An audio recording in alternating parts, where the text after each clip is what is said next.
honey, just like I promised you, I'm only having one drink.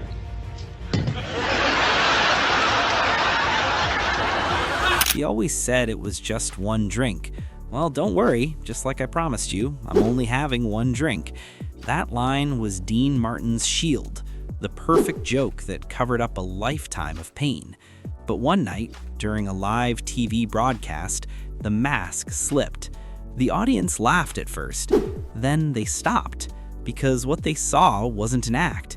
It was a man falling apart right in front of them. Dean Martin had built his career on smooth charm and slurred smiles, the crooner who made being tipsy look classy. He joked about whiskey, he sang about love, and every move seemed effortless. But after losing his son in a plane crash, everything changed. He started drinking for real. That night on live television, he stumbled. His voice cracked, and for the first time, people saw the real man behind the myth. You could feel the tension through the screen. The producers wanted to cut to commercial, but Dean waved them off. His eyes were glassy, his words uncertain. "How'd all these people get in your room?" he joked, trying to find his rhythm, but it wasn't funny anymore. The crowd didn't know whether to laugh or cry. Then he said something that stopped everyone cold. "All seriousness, I feel sorry for you people that don't drink. I mean it, because when you wake up in the morning, that's as good as you're gonna feel all day." It sounded like a joke, but there was no punchline left. The smile faded, the music kept playing, and the world saw what Dean Martin had been hiding for decades, the pain that no song could drown out. Before he was the king of cool, before the tuxedos and Vegas lights, he was just Dino Paul Cricchetti, born in a cramped two-room apartment above a shoemaker's shop in Steubenville, Ohio. His parents, Italian immigrants Gaetano and Angela, worked themselves to the bone to survive. His father was a barber, making $18 a week. His mother cleaned floors and took in laundry to keep food on the table. There was no running water. They shared an outdoor toilet with 3 other families. The only meals were pasta, bread, and whatever vegetables they could grow. Dino didn't speak English until he was 5. The other kids mocked his accent, calling him names, laughing at his clothes. He stopped going to school in the 10th grade and told his mother, "I need to make money." So at 13, he began delivering bootleg whiskey across the Ohio River, 50 cents a day to sneak illegal bottles into steel towns. By 14, he was running bets for bookies, collecting cash from men who gambled away their paychecks. By 15, he was working in a steel mill, lying about his age just to make $1.25 an hour. It was brutal work, but it taught him something that would never leave him. Easy does it. He had already lived the hard way. He also learned how to fight, literally. He joined underground boxing clubs under the name Kid Crochet.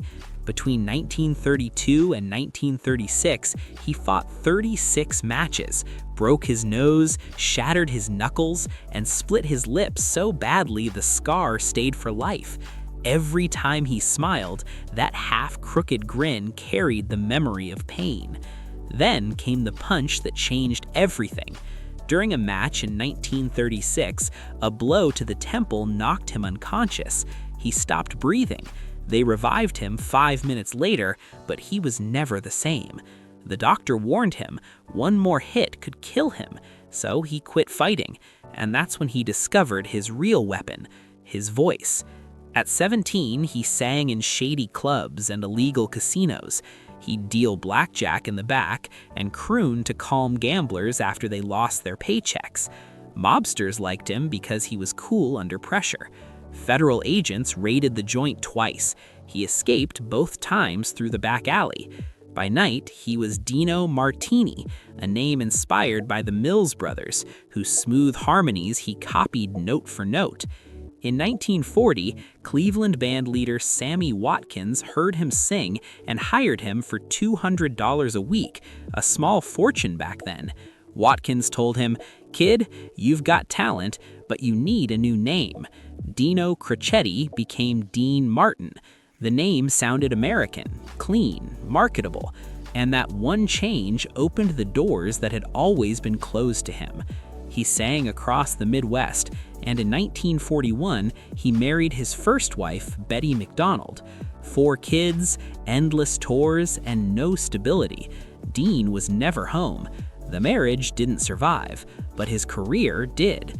Then, one night in 1946, fate walked onto a stage in Atlantic City. A young comedian named Jerry Lewis joined Dean for an unscripted performance.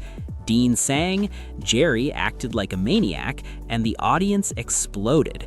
Overnight, they were making $5,000 a week, a fortune that catapulted them to Hollywood. Their partnership produced 16 films, television shows, and more laughs than anyone could count. But behind the smiles, Dean was cracking. Jerry loved the spotlight. Dean wanted peace. On July 24, 1956, after a decade together, Dean walked away. He told a reporter, "Jerry's the monkey, I'm the organ grinder." Everyone thought that was the end for him, but just months later, he released Memories Are Made of This, and it shot to #1. Dean Martin, the straight man, was suddenly a solo superstar. By the 1960s, he was earning more than Sinatra, selling millions of records, headlining the Copacabana, and charming America with his lazy drawl. His hit Everybody Loves Somebody knocked the Beatles off the top of the charts in 1964. Even Sinatra couldn't do that. But for Dean, success was never just about fame. He'd grown up in a world where everything could vanish overnight, so he built something real behind the scenes, buying land, investing quietly, building a fortune no one talked about. On stage, he was the lovable drunk, glass in hand, slurring jokes. But offstage, the booze was usually apple juice. It was a gimmick, a wink, a mask. His son Ricci later said, "Dad used it to make people relax. He wasn't drunk, he was acting." That illusion became his armor, but in 1987, the act shattered. His son, Dean Paul Martin Jr., died when his Air Force jet crashed into Mount San Gorgonio during a snowstorm. It took 6 days to find the wreckage. Dean never recovered. The man who once joked that drinking was a lifestyle now drank for real, not for laughs, but for silence. When Sinatra and Sammy Davis Jr. asked him to join their Together Again tour, Dean tried. The first few shows sold out. The fans cheered, but Dean couldn't do it. He left after a week. They told the press he was sick. The truth was, his heart had stopped years earlier, the night he lost his boy. By the early 1990s, he was a ghost of himself. The cigarettes had taken his lungs, the whiskey had taken his voice, and the grief had taken everything else. He refused treatment when doctors found cancer. He told friends, "I'm just waiting to die." On Christmas morning, 1995, Dean Martin took his last breath in Beverly Hills. He was 78. The Las Vegas Strip dimmed its lights in his honor. Sinatra wept. Jerry Lewis, his old partner and rival, cried on stage when he heard the news. He said, "I lost my brother." At his funeral, there were no grand speeches, just friends, family, and quiet tears. People finally realized the man they thought was drunk all the time wasn't chasing the bottle, he was running from the pain. After his death, the truth came out. Dean had built a secret real estate empire worth millions.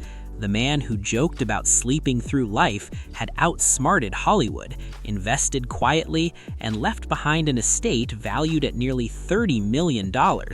His daughter, Deanna, said she didn't know how smart her father was until after he was gone. And that drunk act? Jerry Lewis later confirmed it. It was apple juice. He fooled everyone. He was sober, always in control. That's the irony of Dean Martin's story. The world loved him for being carefree, for making it all look easy. But behind that glass of whiskey was a man who had fought, bled, loved, lost, and still found a way to smile. He made America laugh while quietly living one of its hardest lives. So next time you see that old clip, the one where Dean wobbles, slurs, and raises his glass with that lazy grin, remember, it wasn't always an act. Sometimes, behind the charm, behind the music, you're watching a man trying to hide his heartbreak with a smile. And maybe that's why we loved him so much, because in every song, every toast, every laugh, Dean Martin wasn't just pretending to be drunk, he was showing us what it looks like to survive the pain. One glass, one song, one smile.